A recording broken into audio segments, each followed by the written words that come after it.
This is Matt from Brunch Boxing, and I'm here with the legendary heavyweight Del Boy Derek Chisora.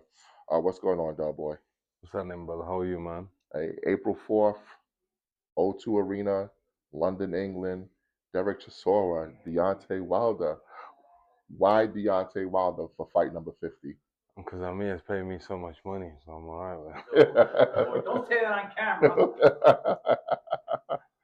Now, you have obviously boxed a who's who of fighters. You've boxed Tyson Fury. You've boxed Klitschko.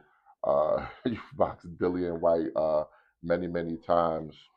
Um, who would you say has been the best fighter that you've faced so far? all of them. All of them. They've been amazing. All of them.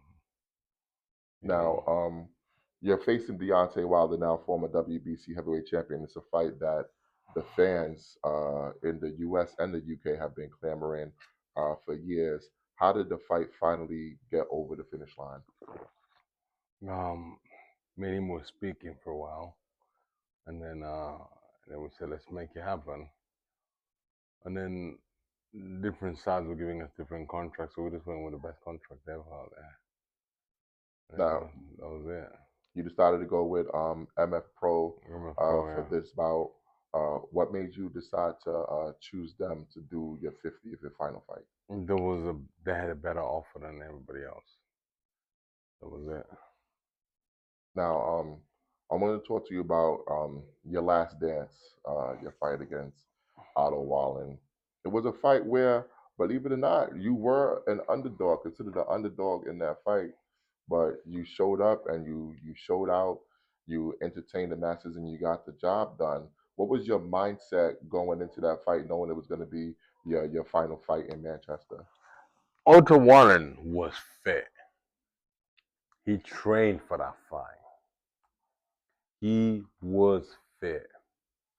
You know, coming to round 12, I say to my trainers, we are losing the fight. And they said, no, we are not. I said, no, we need a knockdown or a knockout. We are losing the fight. They're like, no, we're winning. I'm like, no, we're losing. One judge, two judges, one of them was my judge, the middle judge. It was madness. If I didn't have that knockdown, I'd have lost that fight. Insane. Yeah, you see how it is? How rigged this shit is? And you know what's funny though, because that knockdown, I'm not sure if you've seen the photo, but it produced an iconic photo where it looked like Otto Wallin was like flowing. Yeah, but that's the first knockdown. The second knockdown happened in round 12. Mm-hmm. Yeah. So the first knockdown, he just came in, and then I didn't. If I hit him properly with that punch, he'd have been dead. Yeah. But the second knockdown is the knockdown which made me win the fight. For some reason, they said I was losing the fight. Yeah. Now, obviously, you've boxed all over the world. Where would you say is your favorite venue to box?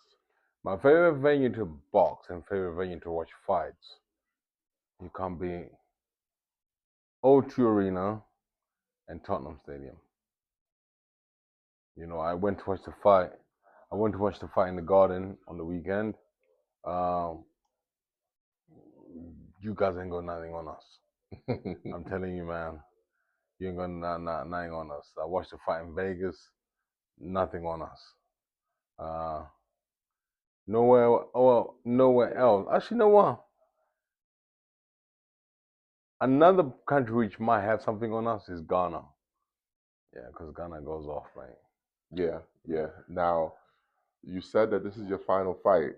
It's been like a running joke that you almost like announce this is your last fight every time, but then you end up coming back. Something always brings you back to the boxing world. I never say that. Apart from this, I said the last dance on the last fight, though. You know.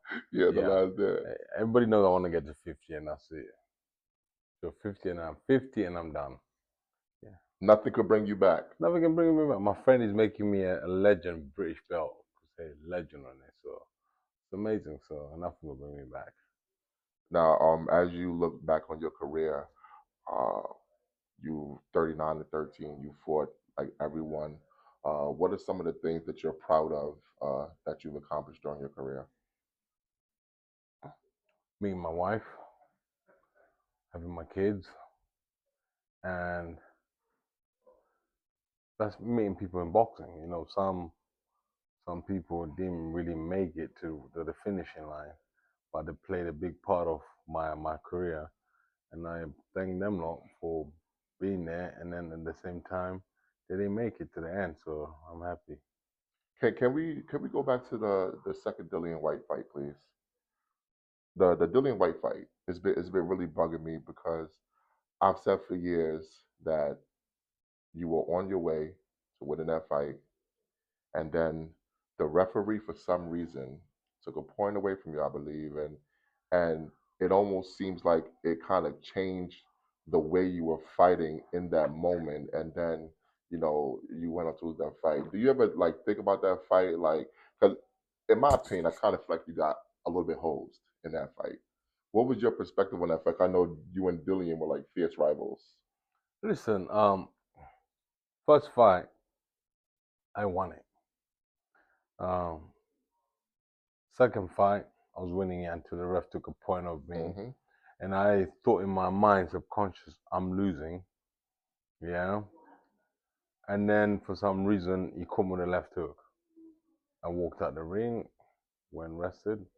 And that was it. I didn't cry over, I don't cry over spilled milk, bro. It's happened.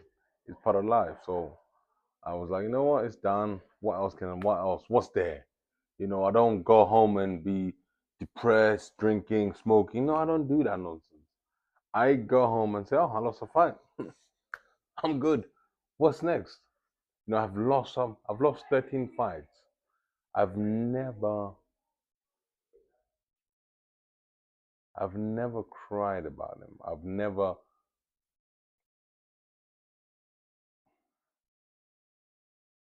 can I be honest with you? Yeah, absolutely. I've had 49 fights. I've never sat down and watched all my fights. Never. From the first one to this one, never watched them. Not even the fights where like you might have felt like you won, and maybe you want to go Mm, back and see no, what is it they're seeing. no. Because I want to go back to the Usyk fight because I mean, let's be honest. No disrespect to any other heavyweight that he's fought. You gave Usyk the toughest fight in his career, and a lot of people thought that you won the fight. When the final bell rang in the Usyk fight, did you think you did enough to get the victory? I don't know. You know, if the people in boxing wanted him to win, he'd have won. He won it. You know, I'm not because he said you won that fight. I said we won it, but the three guys next to him said we didn't win it. So that was it. So we move on. Yeah. I'm not gonna say I don't cry. You know one thing about me, I never cry about anything else. I just want to do what I want to do when I want to do it, and that's it. Now, obviously, well, at least to me, you seem like you are at peace with your career and what you've accomplished. You know, the ride. How would you characterize uh, your illustrious career? I don't know. I leave that to the people, not up to me. I leave it to the fans. Now, the fans are going to be looking forward to a great show on April 4th against Deontay Wilder. What can the fans expect to see out of you on April 4th? Oh, war, pain, everything. Are you coming? Hey, I'm dusting off the passport for this one. I'm Yeah, dusting off the yeah, passport for this yeah. one, man. Come. It's gonna be good. It's gonna be a good time. We're gonna have five guys there. It's gonna be amazing. It always seems like your fights are almost like a celebration. It's always a party. You always hear the crazy UK crowd. There's only one Derek Chisora. Like how does it feel to have the support of so many people? They never used to support me. They used to boo me. You know, they booed me for years, and then after they realized, hold on, he does say what he's gonna do in the ring, and he gives us for our we make money, you know. And I was like, yeah. And then they start loving me, so that's it. It's funny because I have a lot of friends from the UK, and they always tell me, "Oh, Del Boy, he always turn up." I still don't know what the hell that means, but whatever it is that you do when they say that you turn up, it has made you I like think almost like I'm a think hero out there. I'm think turning up for you guys and turning up for us is totally Yeah, different. You guys turn up with alcohol, Yeah, with partying. bitches and all this shit. For me, turning up is in the ring, and then from round one, we are going. That's it. Yeah, absolutely, man. Just one final thing, just a message to your fans, not just in the UK, but all over, because you got fans all over the world. Listen, I love you guys. Thank you very much for supporting me for the last 49 fights I had, the wins, the losses, the lost. And thank you very much for booing me and talking shit about me and talking good about me. It's all love at the end of the day. So thank you. Hey, man, I thank you for your time, man. Best of luck to you on April 4th. We'll be tuned in live and exclusively on the zone. Thank you. Direct Chisora, ladies and gentlemen.